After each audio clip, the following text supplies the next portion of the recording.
with Roger Taylor tonight on the show. We've already played The Night Comes Down, which is from Queen 1, which is a remixed, remastered and expanded version of the very first album that came out in 1973. And then there's a box set as well. And it's like an amazing scrapbook, isn't it? The box set. It's beautiful. It documents... It is very much a scrapbook. Yeah. It's a great thing for us, Brian and myself, to have at home, actually. It's a better version of what was before. Yeah, and your personal diaries are documented, all the documentation of your personal diaries in there. What do they reveal? What do we find out? Well, there's an interesting thing, actually, that somebody found in one of my diaries. We were playing at the Marquee, and it said, I'd just written, great crowd tonight or something. Jack Holtzman loved it. And Jack Holtzman was the man who signed us to Elektra Records, which was the record company that it was his company. This is the man that found the Doors and produced them and was responsible. He's a bit of a genius. Yeah. And this guy, he wrote something it did a memo to his staff at Elektra. It said, I've seen the future of pop music and its name is Queen, which wow, was hilarious. And that's years before John Landau, did something similar about Springsteen. But it just things like that. I'd forgotten that he was even there.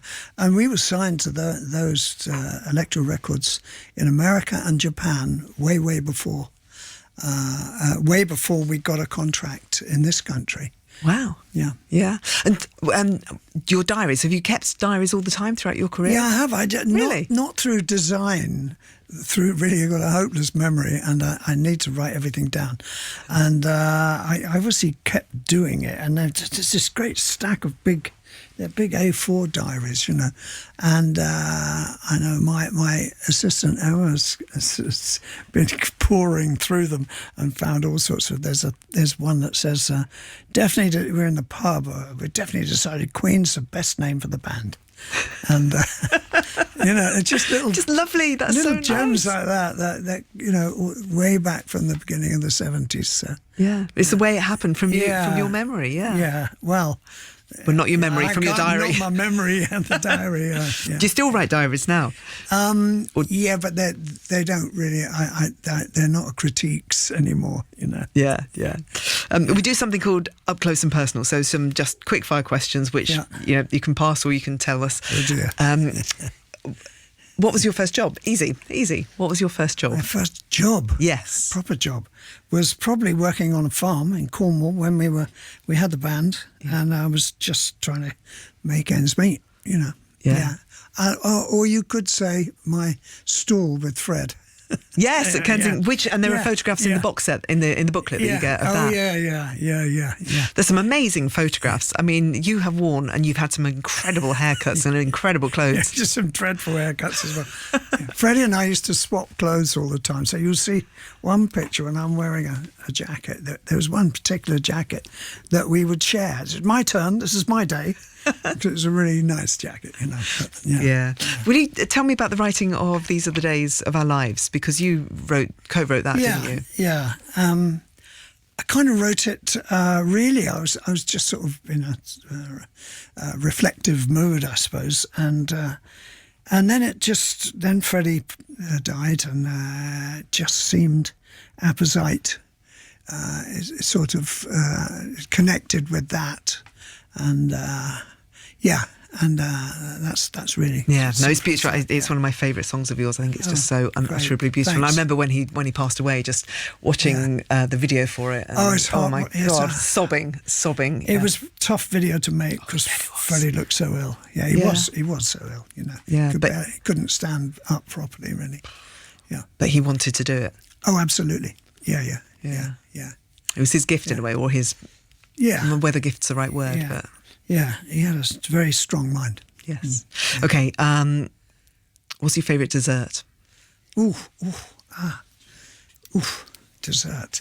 I'm not a big dessert, but probably creme brulee, Nice creme brulee, okay. Who's your hero? I've got several heroes, actually. I always thought Hendrix, Dylan, John Lennon, And now I would add, of course, we knew him very well, David Bowie, actually. So that they're musical ones anyway, yeah. Apart from that, probably Mandela. Yes, of course. But David Bowie was a friend of yours. He became a friend of yours, yeah. Yes. What was he like as a friend? He was amazing. I think he was a genius, actually. He had a razor wit and a wicked sense of humour, and endlessly creative man, and fascinating. Yeah. Yeah, he seemed to have real foresight and understanding. Yeah. Oh boy, what a brain. Yeah, yeah. Amazing. He's very interesting to be around. And funny, as you say, a funny friend to very have. funny. Yeah. Have you got a favourite Bowie track? Oh, very hard. Immediately you go Life on Mars or something like that, but Quicksand I love, and there's a track on his first proper album called The Signet Committee, which is it's sort of a bit lumpy, but it's got the most incredible word flow in it.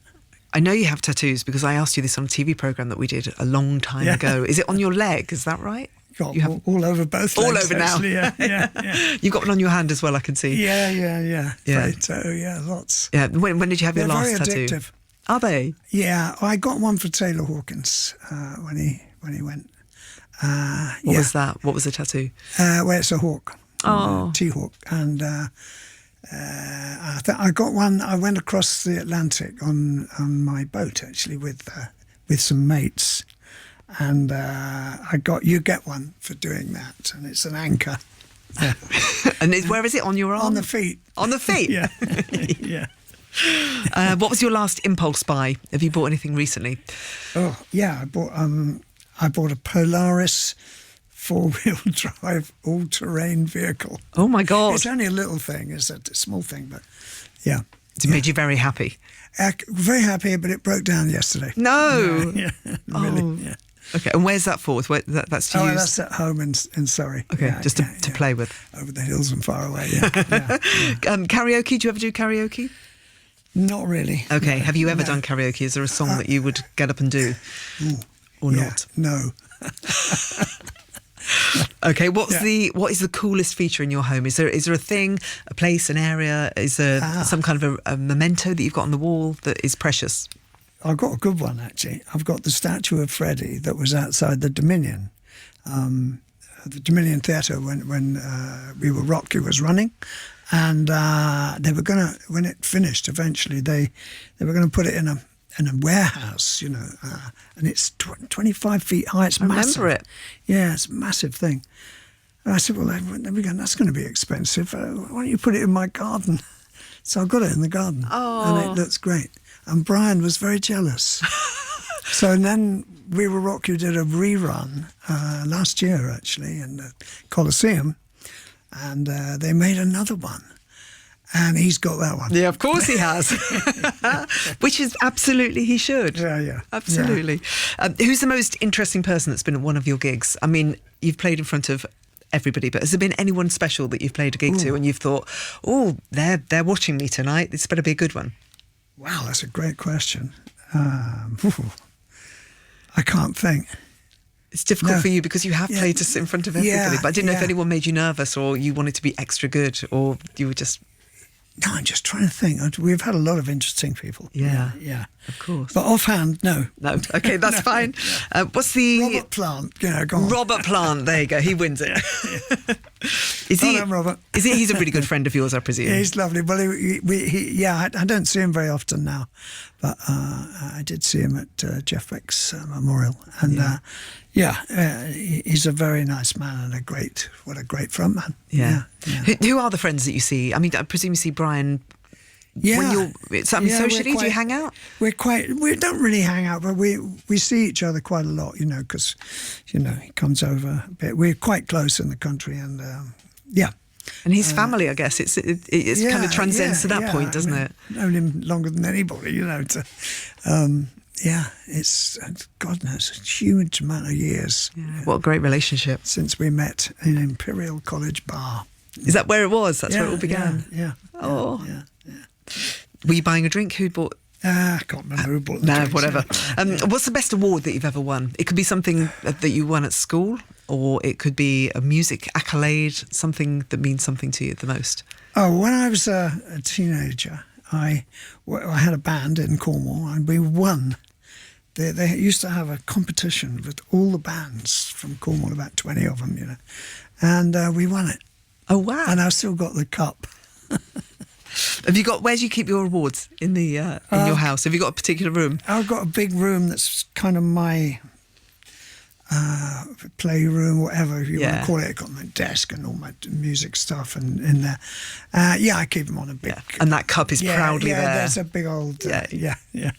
And what are the pleasures of life these days? What do you do that you enjoy when it's not music? Is there something that a sport or a pastime? Well, I love the countryside, and I get around the country quite a lot, and I'm down in Cornwall quite a lot. But I love boats, and I love boating. I used to ski, not so much now, getting a bit old. Yeah. But I really love boating. Yeah. Are you physically well? Are you fit? Yeah, you feel good? Pretty much. I'm quite lucky. Drummers are the toughest, Yeah, it must take a lot. No, but it must take a lot out of you physically. Yeah, we have more stamina. You've got more stamina. Okay, you're tougher than most. Is there a band at the moment who you're particularly enjoying, or is there anyone that we can play on the show this evening? Well, for me, I love the Icelandic Sigur Rós. I love them. I went to Reykjavik to see their home gig, and it was phenomenal. I love them. I love their. It's kind of ambient and the weird atmosphere. Really, it's all about atmosphere and tone and sound and wonderful stuff. Yeah, and musicianship. So this is a song that you would like as your exit song. So Hopipola from Sigur Rós. This is the song that you would like being played as you shuffle off this mortal coil. Okay, and it was also the one that when my eldest daughter got married, she came down the aisle to it. Oh, wow. Well, it wasn't an aisle, it was a garden. Yeah, how beautiful. All right, we'll play it then. Yeah. Roger, thank you so much. What a pleasure. Thank you, Joe.